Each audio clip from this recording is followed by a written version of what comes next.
Bismillahirrahmanirrahim. Assalamualaikum warahmatullahi wabarakatuh.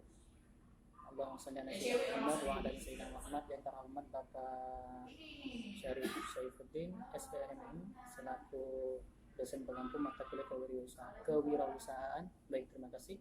Perkenalkan, nama saya Umar Said sebagai moderator.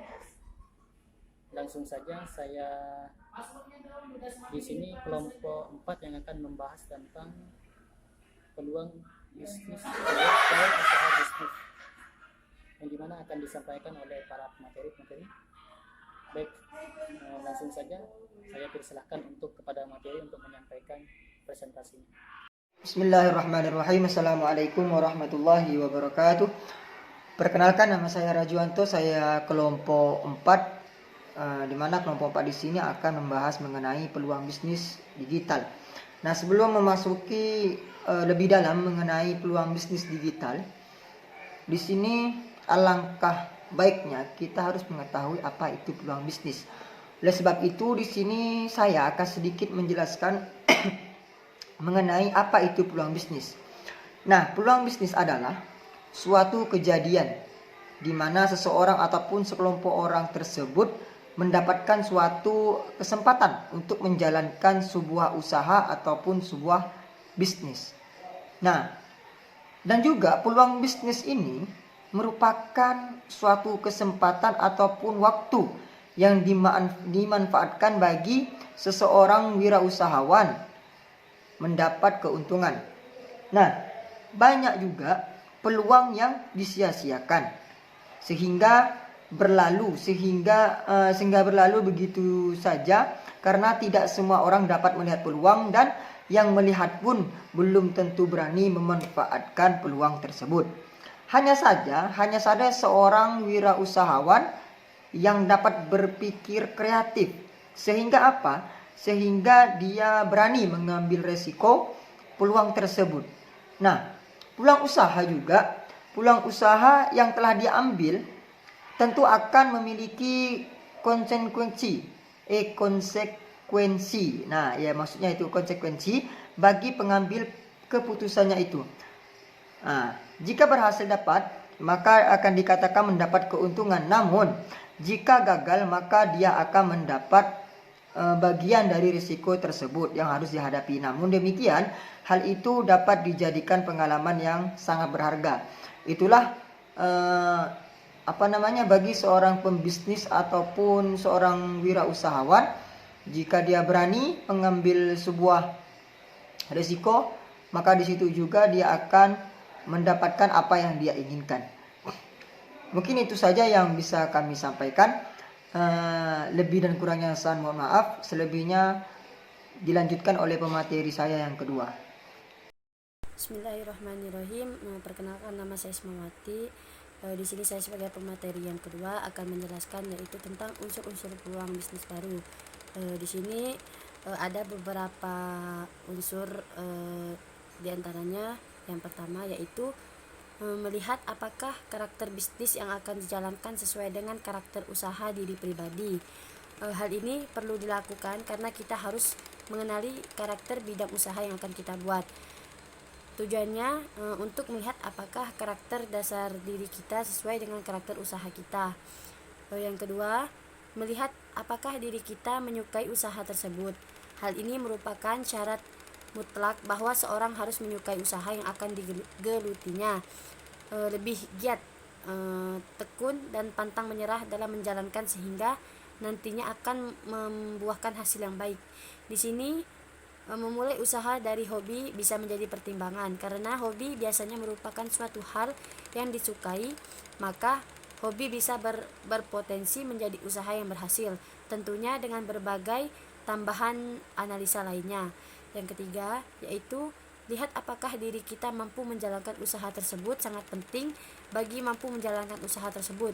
Kita bisa mengukur kemampuan kita dengan mengadakan beberapa analisa atau riset sederhana mengenai usaha tersebut, kemudian hasilnya dibandingkan dengan kemampuan kita.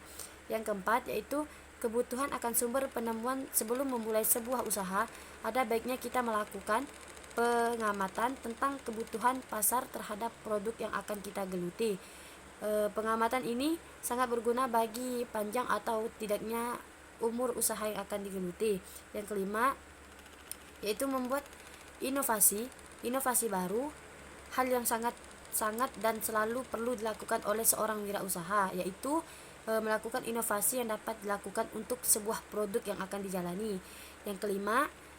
Yang keenam, sesuai keahlian, karena usaha yang dilakukan berdasarkan keahlian yang dimiliki, hasilnya akan lebih memuaskan seorang usaha. Yang ketujuh, menyesuaikan dengan kebutuhan sekitar. Kita perlu menyesuaikan kondisi usaha yang akan dijalani dengan kebutuhan sekitar. Hal ini akan berpengaruh pada permintaan pasar, khususnya pasar-pasar terdekat yang mudah digapai. Yang kedelapan, memanfaatkan koneksi dan relasi. Koneksi dan relasi yang kita miliki juga sangat berguna, baik dalam hal promosi maupun pengembangan usaha. Yang kesembilan, mengamati kecenderungan. Hal ini karena apabila kita melakukan pengamatan terhadap kecenderungan yang terjadi pada pasar juga akan sangat membantu untuk memperbaiki kegiatan usaha yang baru saja dimulai. Yang terakhir yaitu yang ke-10, mengamati kekurangan produk dan jasa yang ada. Pengamatan terhadap produk atau jasa juga adalah hal terpenting yang harus dilakukan oleh usahawan agar kekurangan pada produk atau jasa yang dihasilkan dapat diperbaiki sehingga hasil yang memuaskan dapat dihasilkan. Sekian, terima kasih. Assalamualaikum warahmatullahi wabarakatuh. Perkenalkan, nama saya adalah Herunisa dengan NIM 119040057. Di sini saya akan melanjutkan penjelasan tentang tantangan peluang bisnis digital. Di dalam membangun bisnis, pastinya memiliki tantangan yang harus kita lewati ataupun kita hadapi. Terutama di peluang bisnis digital ada beberapa tantangan yang harus dihadapi. Di antaranya adalah, yang pertama adalah terus-menerus belajar. Peluang dan tantangan bisnis di era digital, yang pertama adalah bagaimana pelaku bisnis tersebut harus terus belajar dan tidak henti. Semuanya itu memang butuh waktu dan proses. Pada dasarnya, memahami dan mempelajari sebuah bisnis itu memang harus diterapkan dengan baik. Kalau perlu, memang harus menggunakan mentor atau pendamping. Dengan adanya mentor atau pendamping tersebut, sudah pasti akan lebih banyak yang bisa diperoleh. Anda bisa melakukan proses pengembangan desain produk dan lain sebagainya dengan mudahnya. Dengan belajar dari mereka yang ahli, sudah pasti ini akan bisa memperkaya wawasan dengan mudahnya. Dari sini akan lebih banyak yang bisa didapatkan. Selanjutnya yang kedua dari tantangan peluang bisnis digital adalah inovatif dalam menciptakan produk. Peluang dan tantangan bisnis di era digital yang datang bersamaan selanjutnya adalah selalu melakukan inovasi. Ini tentunya adalah sebuah tantangan yang harus dihadapi karena menuntut para pelaku bisnis untuk melakukan inovasi dalam mengembangkan produk yang dimilikinya agar semakin mudah disukai oleh orang banyak. Tapi tak hanya itu saja, ini juga bisa menjadi tantangan yang sepertinya sangat seru dilakukan. Jika mampu dilewati, maka ini akan bisa menjadi sebuah peluang yang tak terkira manfaatnya. Pada dasarnya, suatu peluang memang akan bisa mendapatkan banyak potensi. Yang menarik apabila Anda tahu bahwa inovasi dan juga membangun sebuah brand image yang bagus itu juga sangat diperlukan di dalamnya. Misalnya saja membangun kafe kekinian, merchandise kekinian, dan lain sebagainya. Hal tersebut pastinya juga akan memberikan banyak manfaat yang pastinya lebih besar dan banyak. Sekian penjelasan dari saya, untuk selanjutnya akan dilanjutkan oleh rekan saya. Terima kasih. Wassalamualaikum warahmatullahi wabarakatuh. Bismillahirrahmanirrahim. Assalamualaikum warahmatullahi wabarakatuh. Saya akan lanjutkan pemateri selanjutnya, yaitu tentang tantangan bisnis di era digital, yaitu berpikir out of the box. Peluang dan tantangan bisnis di era digital yang selanjutnya adalah selalu berpikir out of the box atau berbeda dari yang lain. Hal ini sangat diperlukan pada saat kita ingin membuat bisnis kita sukses. Banyak orang yang memikirkan sesuatu yang umum dilakukan, tapi alangkah baiknya jika kita berpikir sesuatu yang tidak umum. Salah satunya itu dengan melakukan sesuatu yang beda dari yang biasanya, itu mengeluarkan semua kreativitas yang kita miliki untuk mendapatkan hasil yang maksimal. Pada dasarnya, bukanlah sesuatu yang mudah untuk mendapatkan semua dengan cara yang biasa. Jika kita ingin mendapatkan lebih banyak perhatian dari pelanggan, sudah pasti memberikan sesuatu yang lebih dari yang biasa. Seterusnya ada mampu bersaing secara sehat. Peluang dan tantangan bisnis di era digital yang selanjutnya adalah mampu bersaing dengan sehat dan tepat. Pada dasarnya hal tersebut memang sangat penting diterapkan. Jika mampu bersaing dengan sehat, maka hal tersebut adalah sesuatu yang terbaik. Pada dasarnya bersaing untuk hal inovasi memang sangat penting dilakukan. Dengan adanya persaingan yang sehat tersebut, sudah pasti akan lebih banyak hal yang akan kita peroleh. Kita akan melihat adanya potensi yang ada pada bisnis kita dan memaksimalkan hasil yang nantinya akan bisa kita dapatkan di dalamnya. Selain itu, untuk bisa selalu menemukan ide baru, sangat penting untuk kita belajar dari mereka yang ahli. Dalam hal ini kita bisa mencoba untuk bergabung di workshop atau yang lain-lainnya untuk mendapatkan wawasan dan ilmu pengetahuan tambahan yang kita perlukan untuk dalam bidang yang kita inginkan. Mungkin ini saja yang bisa saya sampaikan. Kurang lebih saya mohon maaf. Lanjut pada materi selanjutnya. Bismillahirrahmanirrahim. Di sini saya atas nama Nur Hamizah, NIM 119040066. Di sini saya akan melanjutkan di makalah peluang bisnis digital di Kalimantan Barat. Nah, di sini saya akan membahas di bagian 4, yaitu pengertian dan contoh peluang bisnis digital di Kalimantan Barat. Nah, sebelum itu kita ketahui terlebih dahulu bahwasanya bisnis digital yaitu salah satu jasa yang menggunakan kecanggihan teknologi saat membuat suatu produk ataupun dalam proses pemasarannya. Nah, yang dimana di dalam bisnis digital ini nih tidak hanya itu berkaitan dengan penjualan suatu produk tanpa wujudnya saja seperti software. Nah, bisa kita ketahui bahwa bisa kita ambil kesimpulan lah ya mengenai bisnis digital, pengertian tersendiri dalam bisnis digital yaitu bahwasanya bisnis ini atau bisnis digital ini yakni seluruh jenis usaha yang penjualannya dilakukan secara online dengan aplikasi umum maupun khusus, baik melalui website dan seperti apa yang sudah saya sebutkan tadi melalui aplikasi. Nah, sebelum kita membahas lebih lanjut mengenai apa saja sih contoh dari bisnis digital di Kalimantan Barat ini. Nah, yang dimana di Kalimantan Barat ini beribu kotakan Pontianak yang sampai saat ini memiliki pertumbuhan angka ekonomi sebesar 5,06%.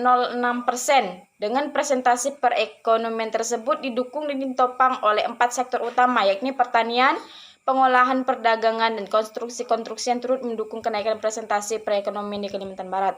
Nah, pada saat ini kan seluruh masyarakat ataupun sebagian besar masyarakat di Indonesia, khususnya di daerah Kalimantan Barat ini kan banyak menggunakan media sosial sebagai kehidupan sehari-hari, yang mana populasi di masyarakat Kalimantan Barat khususnya di kota Pontianak ini kan kayaknya semua tuh tanggap akan digital, tanggap akan telekomunikasi dan komunikasi, apalagi kayak menggunakan perusahaan startup kan, seperti kalau perusahaan contoh yang nasionalnya aplikasi-aplikasi contohnya tuh Shopee, terus GoFood, Grab gitu kan.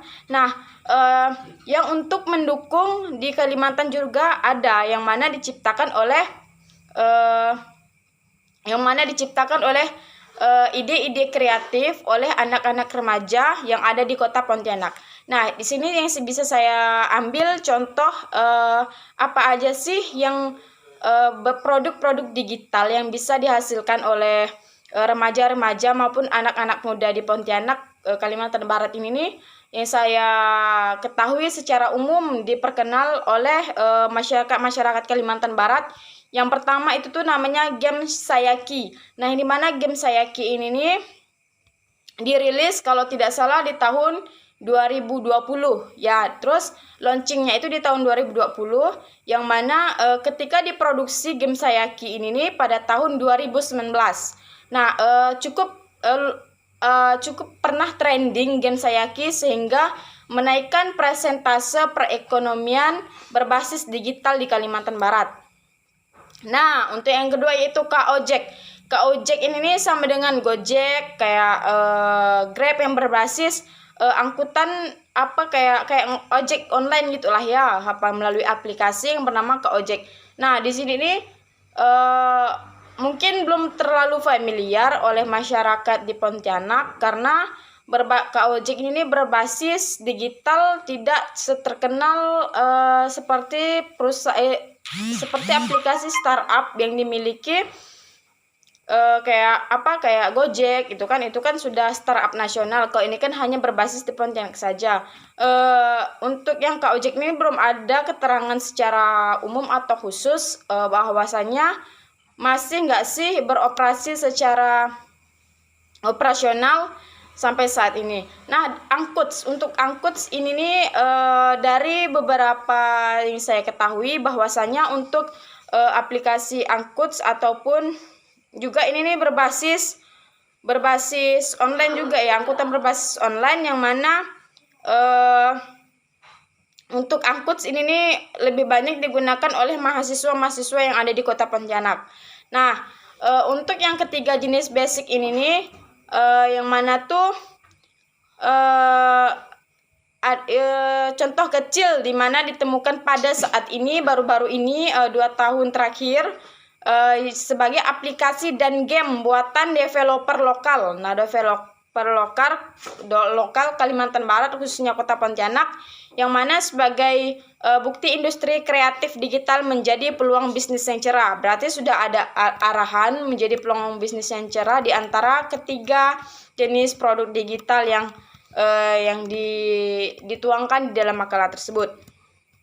Nah, ketiga jenis produk digital ini diciptakan sebagai contoh karya anak muda Kalimantan Barat yang diharapkan sebagai sumber kontribusi baru bagi peningkatan ekonomi di Kalimantan Barat ini, yang mana juga berguna sebagai wadah potensi generasi muda di Kalimantan Barat khususnya di Kota Pontianak, yang mana atas ciptaan peluang bisnis berbasis digital tersebut. Nah, untuk penciptaan ketiga jenis aplikasi ataupun yang berbasis digital tadi yang untuk mendukung perekonomian di Kalimantan Barat ini nih, tidak hanya berjalan dengan sendirinya, tidak mudah, tetapi didukung oleh ekonomi kreatif, Badan Ekonomi Kreatif atau disebut dengan Bekraf, melalui Deputi Infrastruktur dengan Bekraf Developer sebagai upaya mendorong kontribusi industri kreatif digital. Nah, yang mana di dalam Bekraf Developer ini nih berbasis nasional, dia menelusuri seluruh kota-kota yang ada di Pontianak sehingga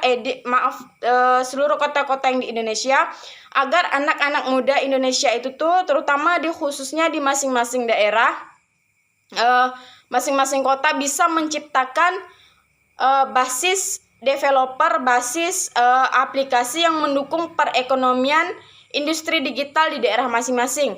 Nah, yang dimana Bekraf ini dapat diperjelaskan sedikit bahwa program unggulan yang mampu menghasilkan produk-produk digital terbaru yang mana menjadi sasaran akan menaikkan tingkat perekonomian terutama di daerah Kalimantan Barat, khususnya di Kota Pontianak. Dan alhasil dari ketiga produk yang telah disebutkan berhasil membantu meningkatkan perekonomian di Kalimantan Barat berbasis digital. Jadi game Sayaki, Kojek, dan Angkut sudah berhasil dari presentase yang sudah dibaca, yang saya temukan sudah berhasil membantu menaikkan perekonomian khususnya di daerah Kalimantan Barat. Baik, terima kasih. Mungkin hanya itu yang dapat saya sampaikan. Kurang lebihnya mohon maaf. Dan selanjutnya mungkin akan ditutup oleh rekan saya yang mana akan sekaligus memberikan kesimpulan terhadap materi hari ini. Oke. Sebagai pemateri terakhir, kurang lebihnya mohon maaf. Wabillahi taufiq wal hidayah. Wassalamualaikum warahmatullahi wabarakatuh.